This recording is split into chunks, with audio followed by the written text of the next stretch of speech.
What's going on, y'all? Welcome back to another episode of the Struggle to Strength podcast, your source for real life application on how to turn your struggles into strengths in all things mind, muscle, and money. I am your host, Josh Levine, and I am joined here by my longtime friend and my co-host, Travis Hatch. And today we have my man, the boss himself, every day he's hustling, Nick Ross with us, and I cannot express how important it is for you to listen to this episode front to back, y'all. The amount of information, inspiration, impact, value, framework. I can keep going, but Nick has all of it for you. It's all inside this episode, and it is unmatched. Before we get into it, we ask that if you love this episode, please give us 5 stars on Apple or a follow on Spotify. Share us on your socials. You can find me at Josh Levine Fitness, Travis at Travis Hawks Media, and Nick at Nick Ross Speaks _NCI. Links are in the show notes. Don't forget, you can now follow podcasts on Instagram too. We've got tons of valuable clips on there. You will see the ones from this episode up, so you can share them to your stories. You can find us at Struggle to Strength Pod, the number 2. That's it, y'all. Get ready to be inspired and take action as we welcome the boss himself, Nick Ross.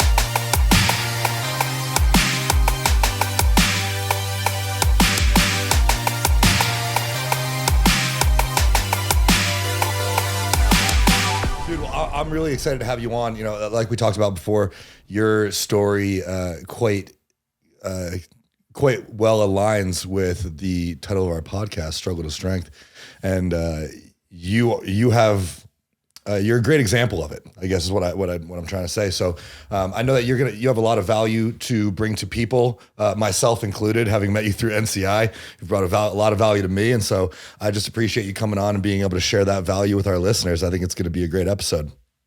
Well, I appreciate that, Josh. It's a great opportunity for me. I always want to be able to share my story and impact lives. That's what it's about. If you can just wake up every day and impact one life in your circle of friends, your circle of 5, your community, life's going to be a lot better. You're going to sleep a lot better at the end of the day too. Absolutely. Yeah, you absolutely will. And yeah, you don't have to have a huge following. You don't have to have a huge reach to just impact one person. No, a day, and it multiplies. It's exponential, and it's fulfillment. It's contribution. It's, to me, the most beautiful way to wake up and have your feet hit the ground. And at the end of the long day, when your head hits the pillow, you sleep good. Mm-hmm. Yep. It is a great way to live your life. And now the thing is that impact can be positive or it can be negative. And I know a lot of times people who have been through, struggles may have had some negative experiences that have turned out to have quite positive outcomes. And it takes a strong mind in order to do that. Part of why I wanted to have you on was to talk about your story and some of the, what many would seem to think would be negative experiences have shaped your life. And so I thought this would be a great opportunity for us to get into a little bit of the pain that you've endured in your life and how it's shaped you into the man that you are today. Yeah, I love the title of the podcast. And for me, a lot of my philosophy, my frameworks come from turning pain into power, right? And struggle into strength, really the same thing. So it's all about how you choose to frame the experience. To back up, I'm going to start really from the beginning, because this is where it really begins for me. And we'll get to the big life-changing moment for me.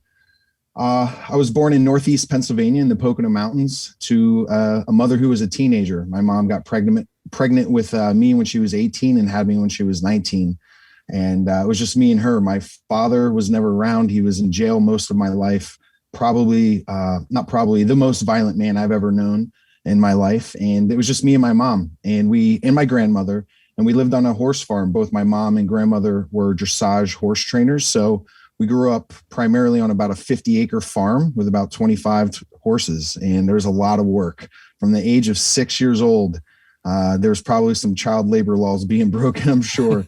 I worked, and we worked our asses off. Very small family. If you're on a big farm or a large family of farmers, you have lots of kids, so you could do a lot of the work, and that we just didn't have a lot of that, nor could we afford it. So growing up, in order to get out of all the work, I quickly found, well, if I was practicing at a sport or playing a game, I wasn't on the farm working. And I fell in love with sports because, one, I definitely had some ADD problems. I was a very hyperactive kid, more so than most. So it gave me a focus. I was always highly competitive for whatever reasons, I guess, lack of contribution to my father. Maybe I had something to prove. but I fell in love with sports, and just growing up, never really worked out much, just kind of had farm strength. And that kind of gave me an advantage while playing, I would say, up until 13, 14, when guys start, going to the gym for high school sports. I didn't do that. I just continued to play hockey. And as we were talking about earlier, lots of skiing in the mountains, which led me to really the first life-changing event of my life, which I struggled with really badly.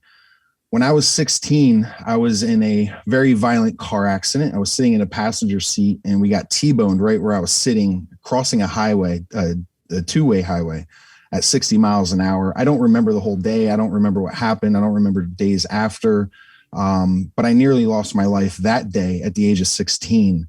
And with that also went some motor skills, complete loss of memory of what I had learned in certain like math and sciences that year. And I really struggled heavily throughout my the rest of my high school career. It's kind of when people start, experimenting with drinking and drugs and alcohol. And I just got mixed up with the wrong set of people in high school because I was going through depression. There was no doubt about it. My dreams of being a professional athlete and wanting to go and play at the University of Michigan and wear that amazing helmet, playing ice hockey, all that was taken away. I didn't know how to deal with that. So that really started, I would say, about a 16-year period of running frameworks that I had learned from my parents, from the people around me. And for 16 years, I just kind of spiraled out of control with, I smoked cigarettes. I smoked a pack of cigarettes basically from the age of 16 to 32. I could probably count the amount of times a year I didn't drink on my two hands, meaning I was drinking basically every day, saying yes to everything, every party, every celebration, Taco Tuesday, Sunday Fun Day. Like, I lived in Vegas, I lived in Hollywood, I lived in Florida. So I just constantly, as a single guy, bachelor guy, was just always chasing instant gratification for 16 years straight. And what that led me to was becoming very unhealthy, gaining weight. So kind of as that metabolism slows in your 20s and you kind of continue to live that lifestyle of eating out and not eating healthy and just go mentality, I ballooned up in weight. I'm 6'1", but at my largest, I was about 265 pounds. And when I was 32, in March 23rd,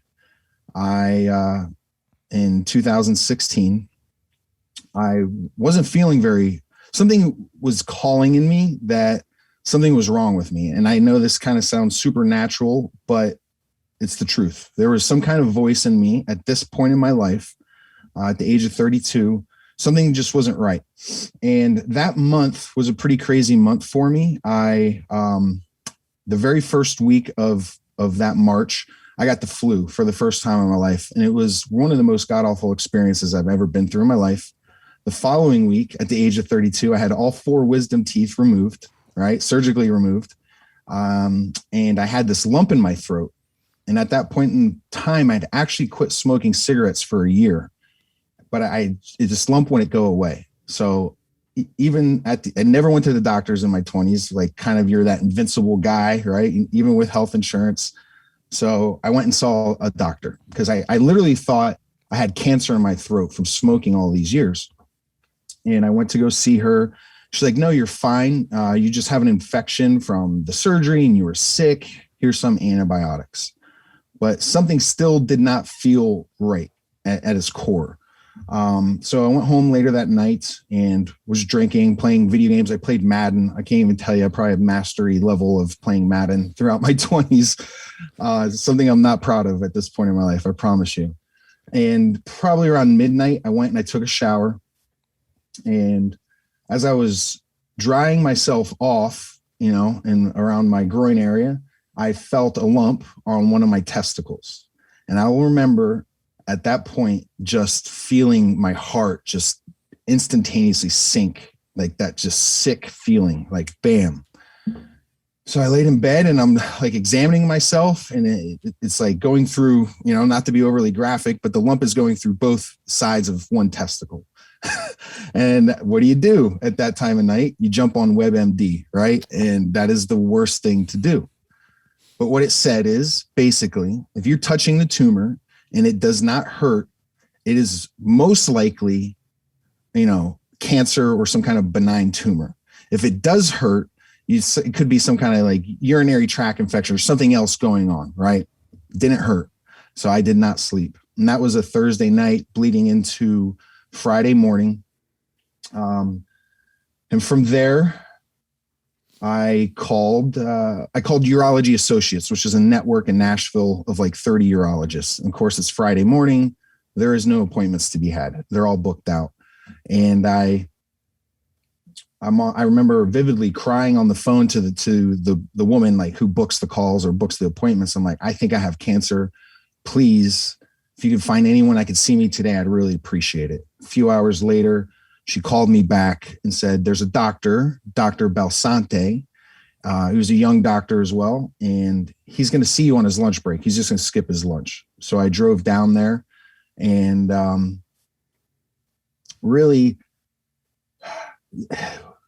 first and foremost, I'd never been through anything like this in my life. So you go see this urologist, you're dealing with this area you're tied to your masculinity. So, and your ego as a man, whether that's right or wrong, it just happens to be the truth. Right.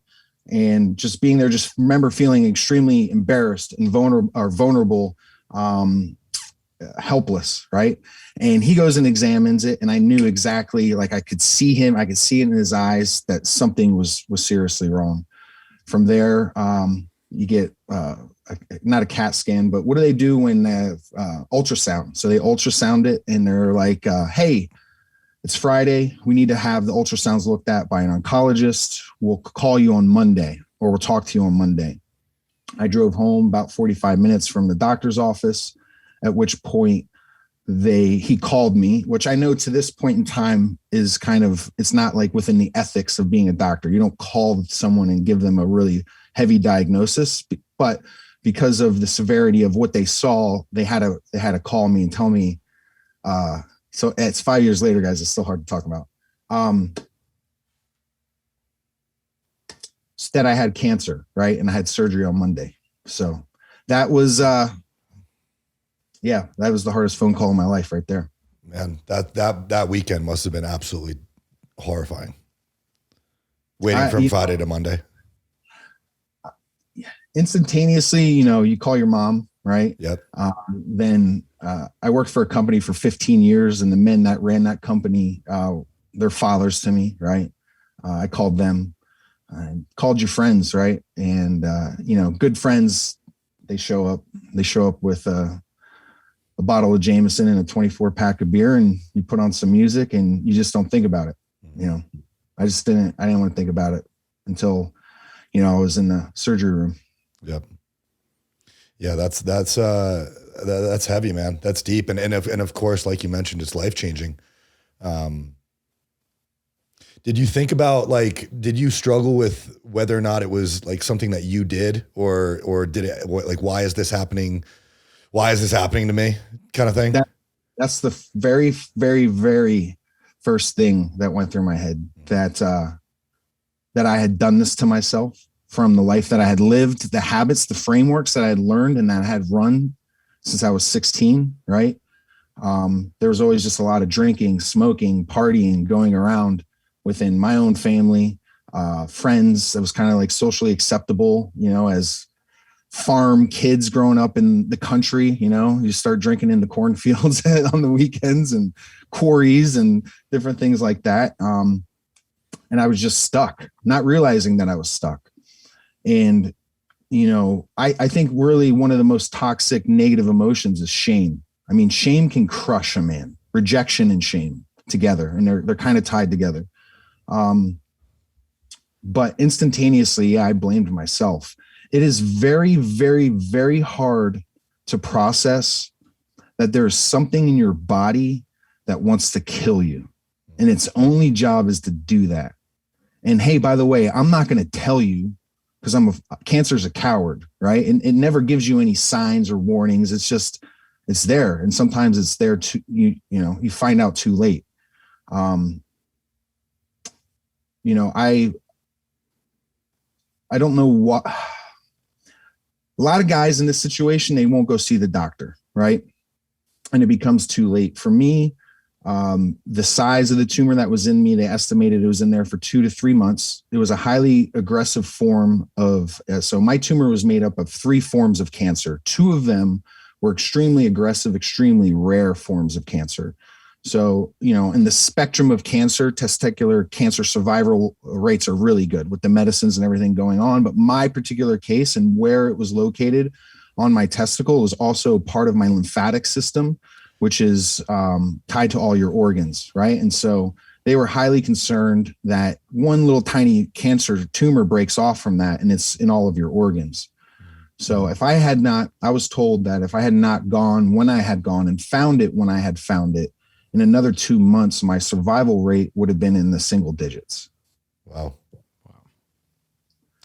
And what made you go so soon? I mean, I can imagine, we've all done this where, we try to brush it off or whatever. And of course we look at WebMD and it gets in our head and that's the worst thing to do. What made you go so quickly? What was it? Was it fear? Was it, it was definitely fear. It definitely, without knowing, I knew that it was cancer, right? At that point, like with no medical, anything, it was not right. It just wasn't. And I was terrified. Yeah, I was absolutely terrified. I was terrified that, I could die at the age of 32 and have been unconsequential, right? Like nothing, I would not have been remembered. I had not done anything to really contribute to the fabric of society.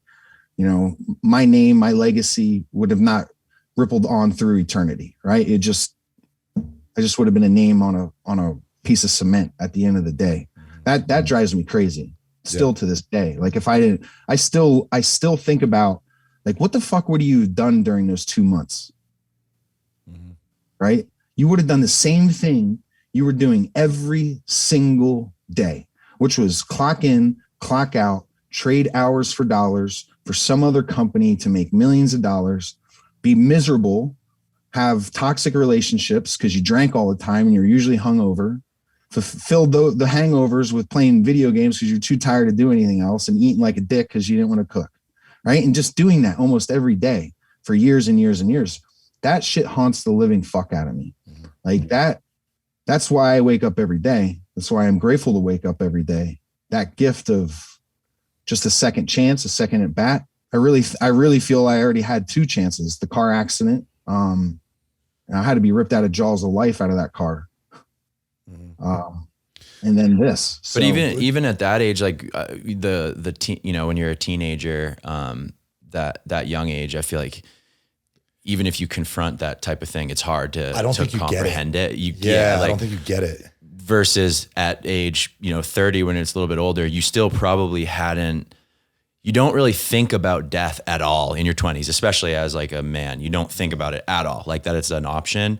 And then being confronted with it's going to happen, like mortality salience hitting you all of a sudden, all at once at that age must have just been like a complete, shattering of your mind and your ego almost. That's like, yeah, my name would have been gone. The last name, Ross. I have no kids. I have no son to pass on. Like that would have been it. Like for me today, if you know me, I'm always championing empire and legacy, however you define that. Like it doesn't need to be, bi-coastal homes and private jets and all of this wealth and material things. That empire could just be a rock solid family. That empire could be rock solid business, being rock solid human being and a man in your community. Like it doesn't have to be this grandiose thing, but whatever it is, as men, we have to execute in life. We have to find success. We have to be able to contribute to our family, our friends, our circle, right? That's our weight. That is our boulder we got to carry. And without that boulder, man, we're lost. We're completely lost. And that's what I was. I firmly believe, I was raised Irish Catholic. I'm not like a crazy, like, I want to take that word out, but I'm not like this extremely religious person, but I am highly spiritual. And whether you want to call it God, the creator, energy, the collective consciousness of all of our ancestors, whatever you want to call it, or whatever you believe in, whatever it was on that day, it grabbed me by the neck and it said, hey, you need to fucking wake up. You need to wake up, because if you continue to do this, you will fucking leave this earth unconsequential. That word to me is just absolutely frightening. Absolutely frightening. So what happened next? What, like after the surgery, what was the recovery like? Did you feel like, were you just kind of like tunnel vision on getting healthy, or did you contemplate a lot of these things? How was it, what was the process like getting healthy? Yeah. Not a good one. It actually got way worse from here. So one thing about testicular cancer and brain cancer is they can't biopsy it. All right. And they don't biopsy testicular cancer because the likelihood that it spreads to the second testicle becomes extremely high. I don't know why, but that's the theory behind it. So the urologist who performs the surgery, he's like, look, it looks exactly like cancer. No matter what, it's got to be removed. It might be benign. And you could be really mad at me because I removed one of your testicles, but at the end of the day, it has to be removed. So they can't biopsy it until they remove it. Okay. And then when they biopsied it, they found out that, holy shit, this is really serious. From there, I'm going to be honest, it was probably, Jordan Peterson calls this being willfully blind. At that point in my life, I was being willfully blind. I didn't really want to know for the next steps. They don't remove your testicle through your scrotum, right? They remove it through your abdomen. So it's an incredibly invasive surgery. I mean, still to this day, I have nerve endings just through the path that are just still funky. And it's incredibly invasive and incredibly painful surgery. So it took me like over a year just to like not walk with a hitch. Right. So I went like 3 months pretty high on painkillers and continued to drink my way through the shame that I had put myself through, the burden that I was to my family, and how people had to, drop everything in their life.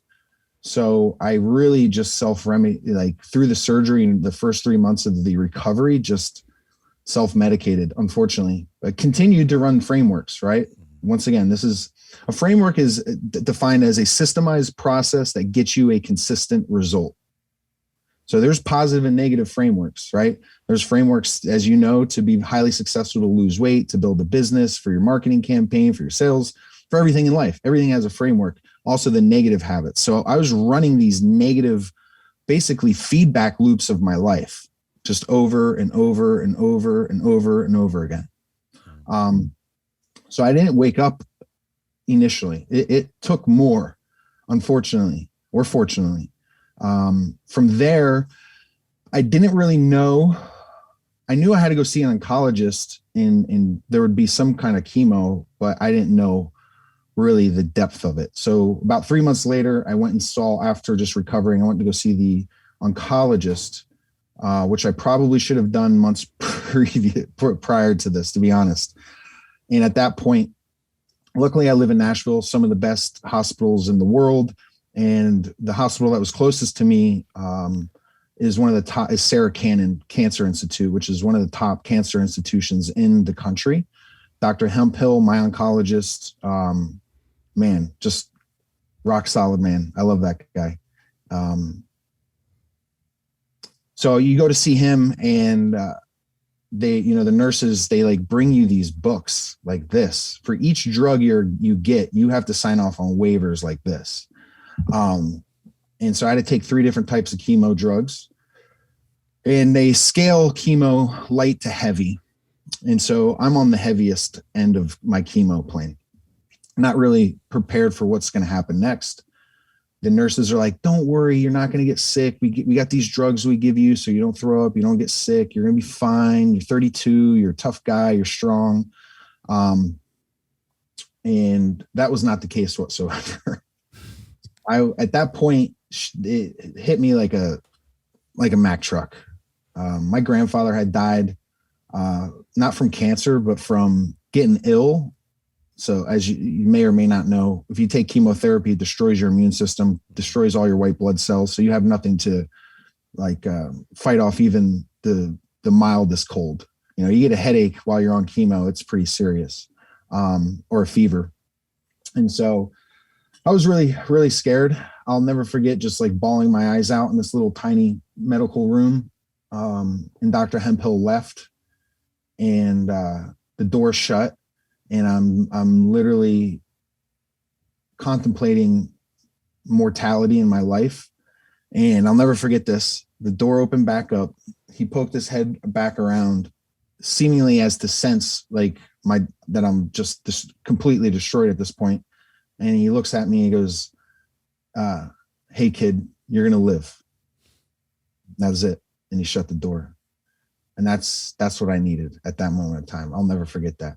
And I teach this to everybody in sales. Certainty, man. He gave me the certainty that I needed in that point in my life to know, like, I just needed to hear that from, there was no other person on earth that could have given me that certainty at that moment when I needed it.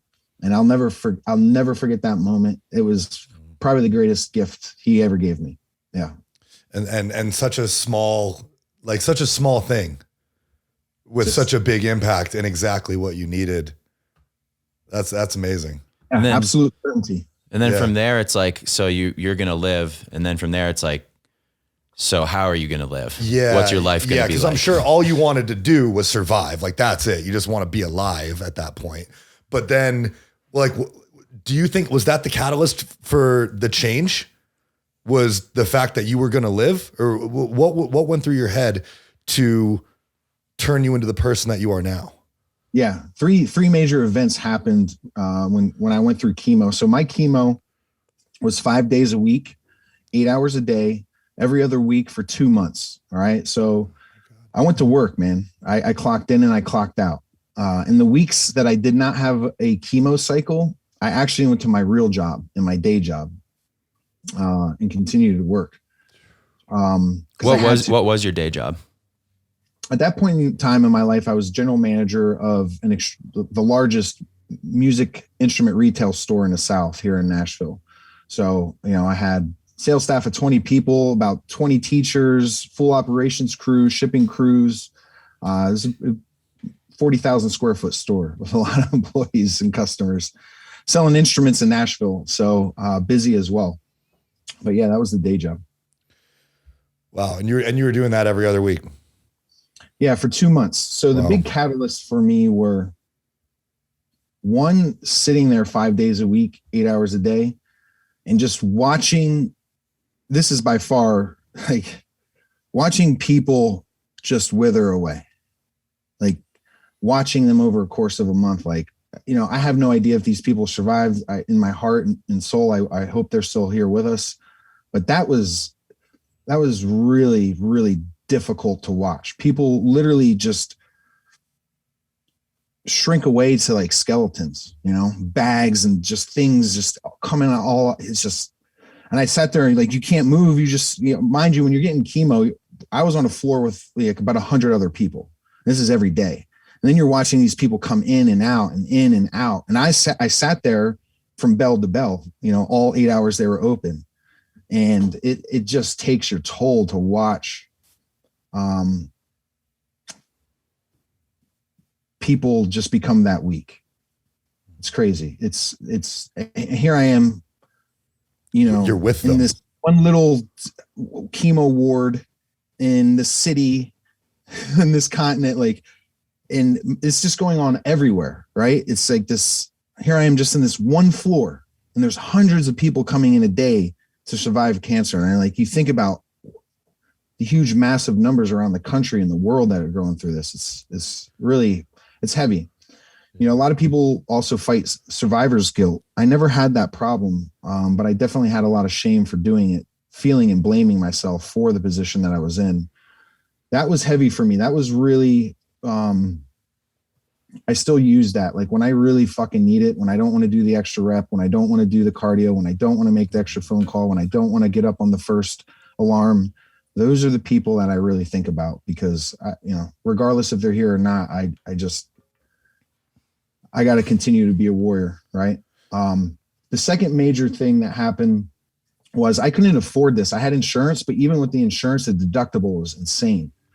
So I still owed like $20,000 and I couldn't afford it. My mom had to take off of work for those months during surgery, during chemo. So she wasn't working. Yeah, it was a mess. I had run out of vacation time. So that's why I had to go to work. Otherwise I wasn't going to get that paycheck that I needed.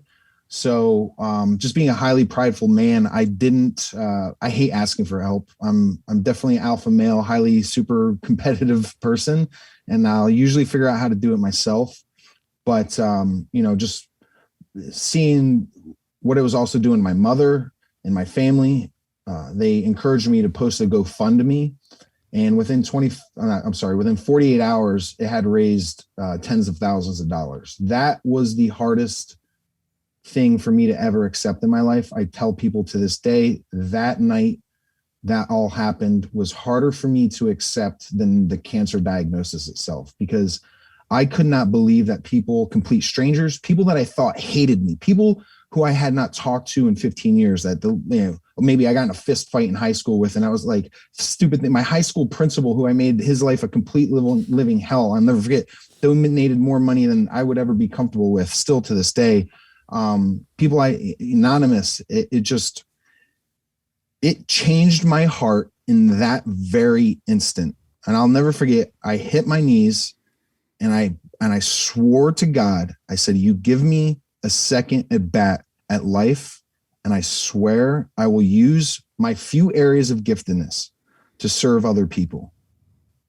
And that is a promise I refuse to break for anything, anyone. I will never break that promise. I will remove anything in my life that would ever ask me to break that promise. And I have. And that set in motion keeping promises to yourself for me, which I had never done. I was always embarrassed about really the character flaws of myself as a man. And that's when I made a decision to really start keeping promises to myself and moving forward. Wow. Yeah. And I can imagine, having been in similar situations, but, not as severe. Yeah. It's hard to need help. And then when it's given to you on such a grand scale, I can't imagine, the impact that had on you. I never knew it was possible that someone could be so kind, because up until that point, I was never the type of person to donate or do something like that. Now I do. I'm like, yeah. I got to get it, right. Yeah. You got to pay it forward. Right. Yeah. So it changed my reality. It literally changed my whole entire view of reality. It's very interesting that, I think a lot of times when people think about their struggle to strength, the pain to their path, it may just seem like it's about the person going through the struggle. Like in your case, somebody may just think, oh, he had cancer, he beat cancer, and that's what changed him. But it wasn't just that. It was the people around you too. It was your environment. It was much more than just cancer. And I think that's something that might be valuable for people to pay attention to is, it's bigger than you. It's bigger than it. It's about all the people around you as well. And they can have an impact on you in a positive way. Yeah. If you have someone that you love, friends, family, in your circle of five that are going through this, just like the greatest thing that you can do is just be a source of strength. Like that's all we could ever ask for, because I know cancer patients, cancer survivors still to this point have just guilt, like there's a lot of people that had to change their lives for me for over a year. Right. And that includes my coworkers, the managers underneath me, their families, their wives, right? People had to work a lot more, be away from their families. So it's a lot. But it's my fuel, man. It's my absolute fuel. And when my tank is empty, I can just press that button and I'll just get filled right back up. Just right back up. I don't have a choice. That's the thing. Like I don't have a choice. I've given myself no plan B. I've given myself no other option. My back's against the wall. The gun is to the head. I'm standing at the edge of the cliff and I'm drowning every day. That's the type of, I used to use the word urgency until I met Jason Phillips. Then I realized that urgency doesn't matter because urgency is fleeting. It's an emotion. And like all emotions, like motivation, it's a roller coaster. Sometimes you have it, sometimes you don't. But I now choose to use the word obsession in a positive connotation. Like I am just obsessed with another at bat at life and chasing my highest potential, chasing who the creator created me to be. I believe that. Let me ask you this, because I want to dive in a little bit more about the mental change that you experienced during this time. You've gone through 2 episodes in your life that were life threatening. Your car accident and your cancer. It sounds like after your car accident, you developed these poor frameworks that led you down a path that you weren't exactly happy with. But both were life-threatening situations. And so both were catalysts for change. Mm-hmm. How, it sounds like the people that were around you during your cancer were more impactful in a positive way than they were during your car accident. Have you thought about the difference between those 2 scenarios and what really made the difference? Yeah. The car accident, I was portrayed to be a victim of something, right? Because someone else did that to me. There's obviously, your mom wants you to be a victim. There's the lawyer wants you to be a victim. The insurance company wants you to be a victim. And I didn't know any of that, but that's how things were articulated to me. So I victimized myself, right? If I didn't do so well at the on a test, well, I was in a car accident a few months ago. That's why, right? And just the excuses. I didn't know that at the time, but that's really, and honestly, it's a really good question because it's probably the first time that I am articulating myself and coming to that realization. This time around, I made that promise. I kept that promise. I initially, like all things, I didn't want to face that in which I needed to face. At that point in my life, I didn't fully understand that the obstacle is the way forward, and that I had to embrace the chaos. So initially, guys, just to be completely honest, I went out and I had fun. I just tried not to think about it, right? And there was someone I had met in my life. She just wanted to have fun too. And she suited the perfect need for me at that time in my life because I didn't need to focus on it. I just didn't. Not until about 18 months later, after the original diagnosis, that's when imposter syndrome, a lot of things started popping up because my hair's gone. I actually ballooned up in a lot of weight from all of the bags of saline and all of the salt and all of the chemicals because I was getting 8 hours of bags a day, like huge bags of drugs, of saline, really. But after every bag of chemo, the bags of chemo are like this, but then you get a bag of saline like this right after it. The imposter syndrome kicked in. Like I remember vividly waking up, looking in the mirror and literally not being able to recognize who I was, what I stood for, what direction I was going. I was completely lost after all of this. Mind you, I got incredibly sick throughout all of the chemo.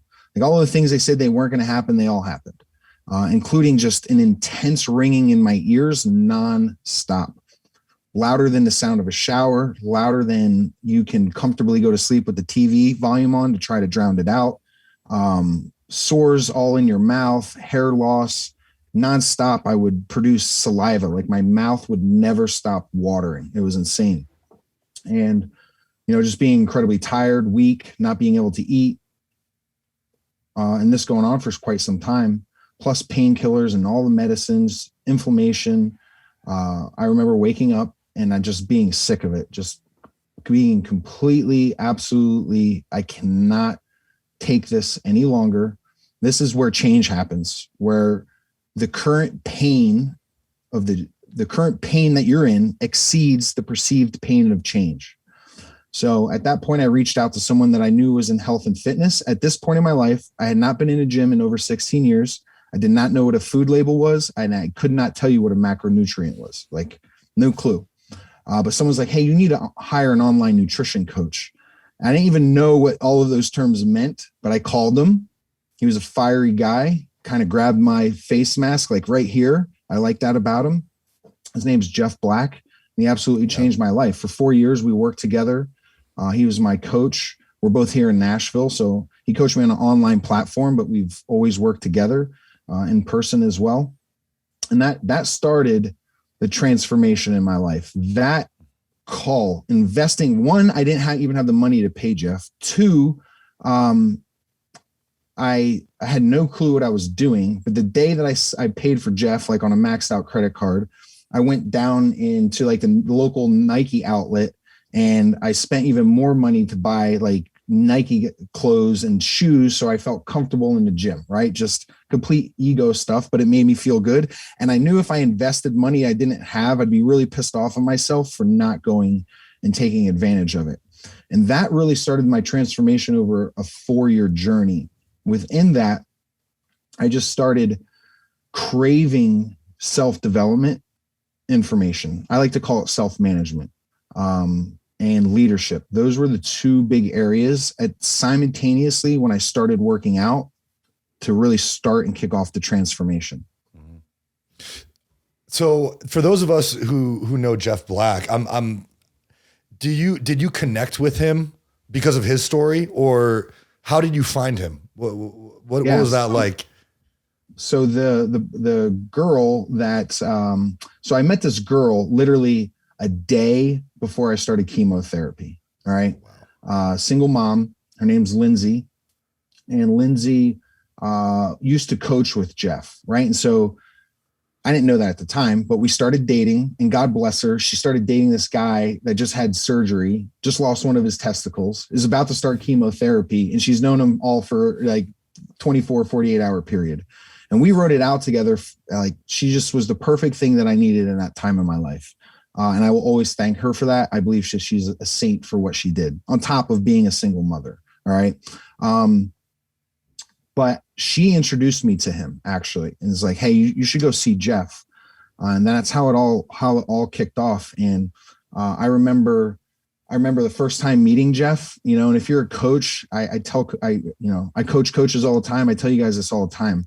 What Jeff did instantaneously with me is make me believe in myself. He gave me encouragement. One of the very first words out of Jeff's mouth when he first met me was, hey man, you got some good genetics here. I think you have what it takes. And I'm like, to do what?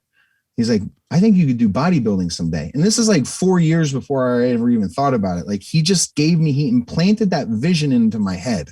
Right. And I argued with him for years about doing it, but then, it's one of my main passions today. Mm-hmm. Here we are now.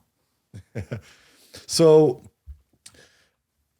I want to step back a little bit, because we went from, you were, obviously you had a fire lit under you to better yourself and impact the people around you in a positive way, to, now you're, thriving the way you are.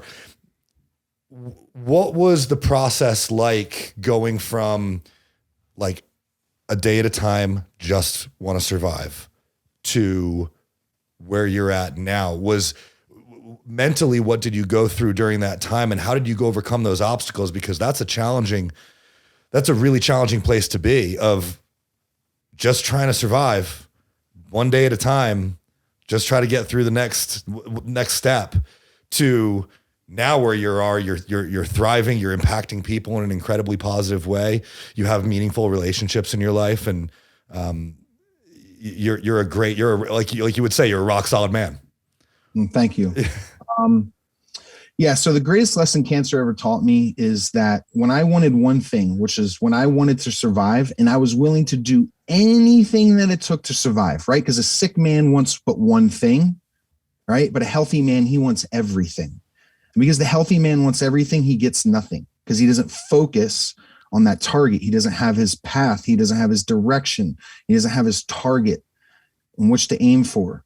And what cancer taught me when I was coming out of all of this question was raised on a podcast, The MF CEO by Andy Frisella. And it clicked with me because I would listen to podcasts while going through chemo. And it was this: if you can be great at one area of your life, why can't you be great in every area of your life? Why is it that you can be such a great businessman, but you're such a terrible father and such a terrible husband? It takes the same skill sets to be the successful businessman or to be the successful athlete or to be successful at whatever your endeavor is as it takes to be a great father, to be a great man, to be a great husband, to be a great son. It's all the same, right? And so I became sick of, and I realized that I was cutting all of these corners in my life. And when you're constantly cutting corners and taking the path of least resistance, that is not the road to fulfillment. That is not the road to success. And that is not the road to your highest potential. And that is what I am obsessed with chasing, of who can I be? Who is the best possible version of myself? And what do I do to get to that guy? What do I have to do to chase that guy? All right. And so when I came out of cancer, realizing that, holy shit, man, you just got done doing the most difficult thing you may ever do in your life. How can you possibly have an excuse to continue to run the same frameworks and cut the same corners that you had? That creates two personalities. It creates split personalities. One side of me says, hey man, you can fucking accomplish anything now. And then I have this other person in me saying, hey, you don't have to do that. You don't have to get up early. You don't have to go and do that cardio. You don't have to have that difficult conversation. You don't have to put and invest time into relationships, right? And so I was sick of the inner critic and the imposter just doing this in my ear, right? For the longest time, the imposter was the loudest voice inside me. And what cancer, all right, and I will always say cancer happened for me and not to me, because I choose to frame it that way. I am not a victim of cancer. Cancer was my victim. I kicked cancer's ass, right? And because I did that, I was able to come out knowing that I had these skill sets, right? And these attributes that when the pressure of life would come down on me and I would typically fold under it and then chase instant gratification to fill the void that was just created, okay? Instead of doing that, I had to always remember the lessons that I was taught and then I can apply that to anything, all right? So it took me a bit for all of these little bits and pieces to come together, but when it started to come together is when I started to have discipline. And as Jocko says, discipline equals freedom. And that seemed oxymoronic, Jumbo Shrimp, the biggest tall guy I know. Like it seems backwards, but when I started going to the gym after 1 week and I could look in the mirror, I was like, holy shit, the fruits of my labor, I can look at it right here. My hard work, I can justify, I can see the evidence criteria of my hard work by looking in the mirror. And shit, I'm proud of myself for that. So let's go do it another week. Oh, wow, here's some more results. So let's do it for 90 days. Holy shit, you just lost 60 pounds in 90 days. That was my original transformation. I never knew that was inside of me. Never knew that was possible. So as I started incrementally winning the day, small, tiny wins, I started depositing these little wins. Then I could have this massive return, this massive withdrawal, have this massive return on investment for my incremental tiny wins, right? That's the difference between optimization and maximizing is that I just want to optimize these little things in my life. 1% here, 1% here, 1% better, 1% better, 1% better. That shit stacks up. You're not going to completely become a whole different person overnight and think that you're just going to go from 0 to 100 and then beat yourself up when you don't get there. So the framework that I initially ran was called the 5 critical tasks for winning the day, which I got from Andy Frisella. It preceded 75 Hard, which a lot of people know today. And what this was is, and these are some practical, actionable steps for everybody. This is literally the framework that I used to quit drinking like 7 days a week, quit smoking cigarettes, to lose the weight, to start reading podcasts, to reading podcasts, listening to podcasts, because I don't like to read. I absorb through listening. I had to figure that out, right? And this basically works as you get like one of those old school calendars, right, that you used to put on your desk, a big calendar you get from Amazon, Office Max, Office Depot, whatever still brick and mortar retailers are left. And what you do is you put it somewhere where it's right in your face. It's eye level, somewhere you pass every day, and it's somewhere that you're going to hold yourself accountable to. And the 5 critical tasks for winning the day, they can't just be like, oh, brush your teeth, right? Now, my first step actually was make my bed, because it was William McCarver, the speech about making your bed, if I got that right.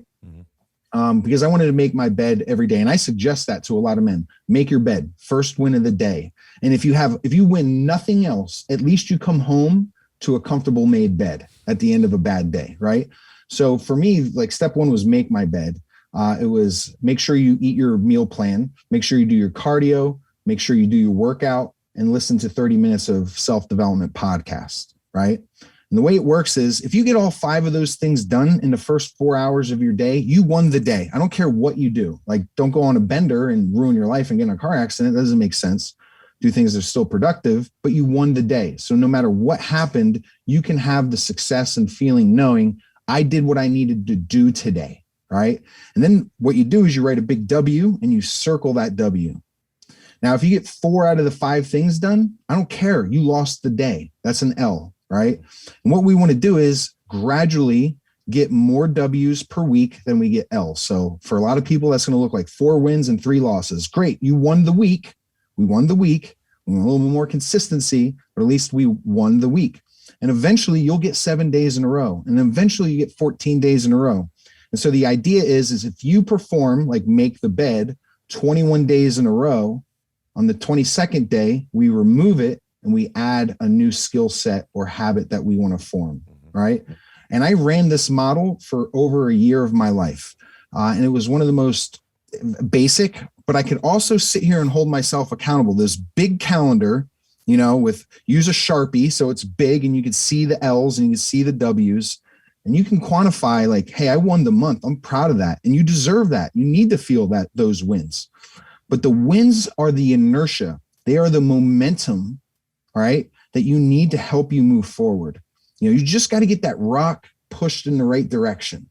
That's the hardest part, is initially moving that boulder in your life. Once you get it moving and get that momentum, don't undersell yourself short for the small wins stacked daily. I really like that framework, and that's the first time I've heard of it. That's something I'm going to start implementing myself, but it answered a question that I was going to have for you, which we've asked to a couple other people. The question is always, you've had an experience that undoubtedly changed your life. And we may call it like a rock bottom experience for the sake of the podcast.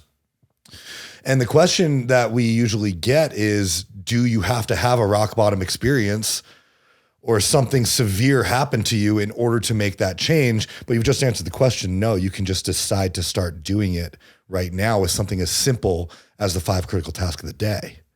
Yeah.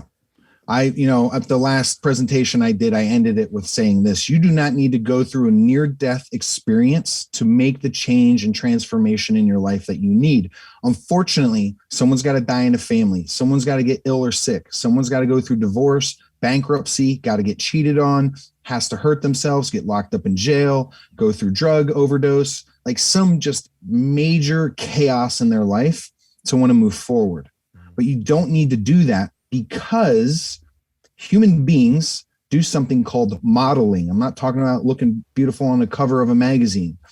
We can model behaviors so quickly. And that's what I started to do. I started to surround myself. That was another step. The circle of 5. Man, if you do not have a circle of 5 written down, and these are the people that say, hey man, you got something in your teeth. Hey man, your zipper's down. These are the people that always tell you the truth. These are not the yes men and women in your life. These are the people that say, hey bro, you doing all right? Because I think you're fucking up, right? I had to start kicking people out of that circle of 5 that I had there. And I had to start replacing them. The first person that I got was Jeff. And then guess what?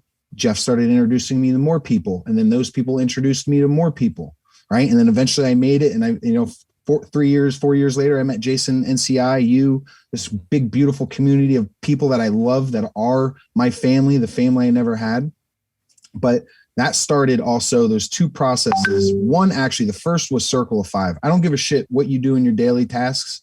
If you're winning the day but still hanging out with losers, you're going to be the sixth loser. Sorry, it's the truth.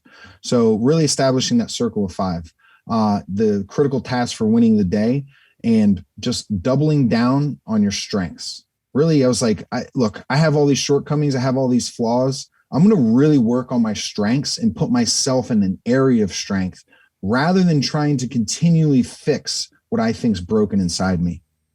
Mm-hmm. Yeah, I think that's the easiest way to put it is you just decide to do it. I mean, you don't, there's no other way around it. And otherwise you're just going to be waiting all your life. Yeah. The scariest thing in the world to me is like the 45-year-old hairdresser that still talks about being the prom queen, or sorry, I keep doing that. Or the 40-year-old guy that's still talking about the 2 touchdowns he scored in the high school championship game. Yep. That shit scares the living hell out of me. Yep. I just do not want to continue to run the frameworks. That's insanity. Like everyone talks about, oh, you take an L, it's not a loss. You're going to learn from it. Well, look, if you keep taking the same L day after day after day, you obviously you're not learning.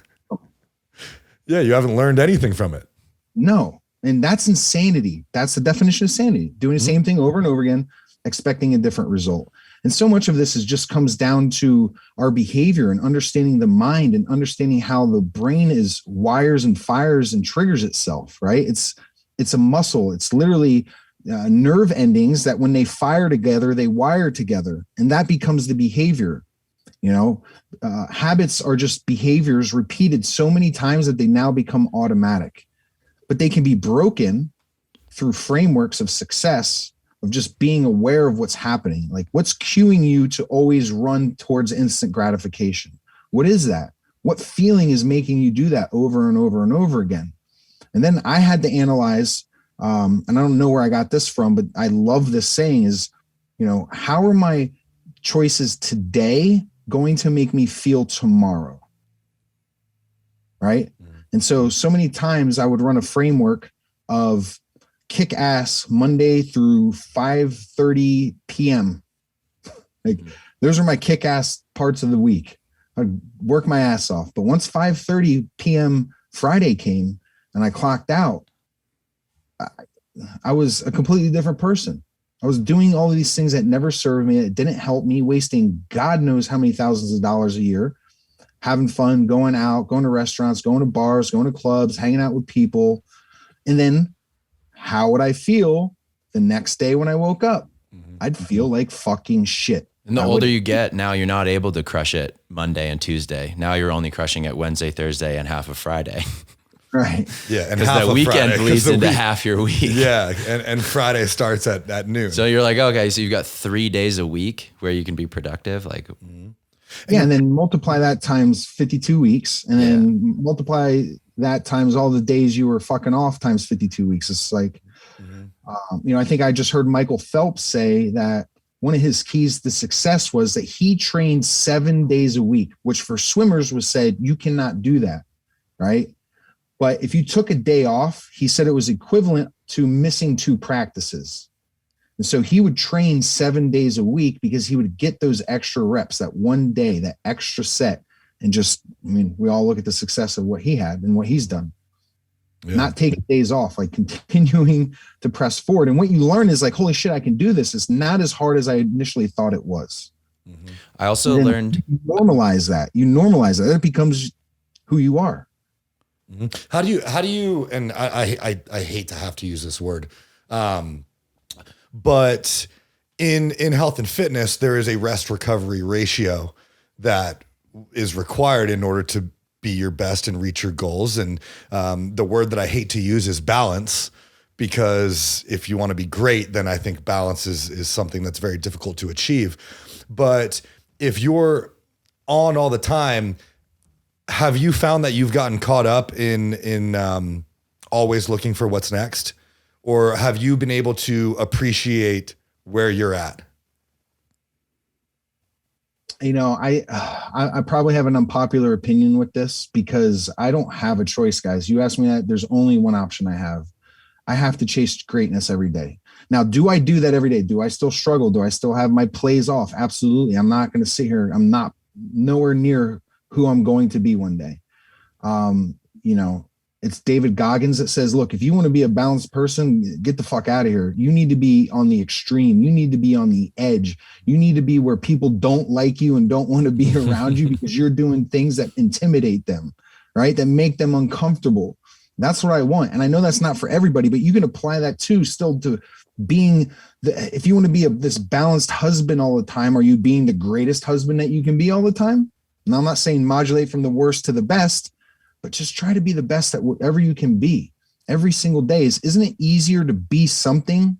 I'm sorry, to be one thing than to be anything? Mm-hmm. Like when you're just trying to be anything, you receive nothing. Mm-hmm. So I just want to be the best that I can be, which is my highest potential, right? And I know it's like very like high vibe culture or whatever. I don't give a shit. I want to be the best version of myself. By the time they etch my name into some cement or a stone, that's what I'm obsessed with chasing. Execution is worshipped in this world. And as men, we got to execute for our families, for our loved ones, for our legacy, for our name. That is our responsibility. And that's the man who I chase every day. That's powerful, man. And you know, you're well on your way. I mean, you've been able to impact so many of us already. And your story is inspiring, and you know it's why we wanted to have you on the podcast. Like I knowing you, that people need to hear you, and so I appreciate you coming on and sharing your story and impacting even more lives, man. It's always a pleasure to talk to you. Thank you. I appreciate it. I'm still very, you know, my aspirations are to get into more public speaking and reach more people. But, you know, at the end of the day, I just want to say, if I have to say this, I feel that it's my duty. If you're listening, if you're a guy and you're experiencing any issues in that problem of your body, your testicles, we are so prideful. We are so masculine. We're told that if we focus on these things, it's toxic masculinity, whatever. Get the fuck over it. Get over your fucking feelings and go see a doctor. If you have a problem, go see the doctor. Tomorrow is not promised. All right. Yep. Absolutely. Being in health and fitness, you know, take care of yourselves. Have to. Yeah, absolutely. Always take care of yourselves, man. So, we're stacking W's if you can't wake up tomorrow. Dude. Yeah. I mean, facts. How the fuck you going to win? Yeah. Oh, There's man. No extra leg room in the coffin. No. There isn't a Bentley. There isn't that's the leg room I want. That's what we're all trying to get. Hey, we're well on our way. We got a good coach, I think. So, yeah. Well, yeah. So, man, thank you so much. I mean, I know people are going to want to find you, and especially, you know, to your last note to all the men out there who may be looking for someone to confide in or someone to talk to. Yeah. I want them to be able to find you. I want the people you've inspired to be able to find you. So why don't you tell everybody where you're at, how they can find you, where they can learn more, and give yourself the plug. Absolutely. You can find me on Instagram. It's at Nick Ross Speaks _NCI. If you just search Nick Ross Speaks, all one word, you'll find me.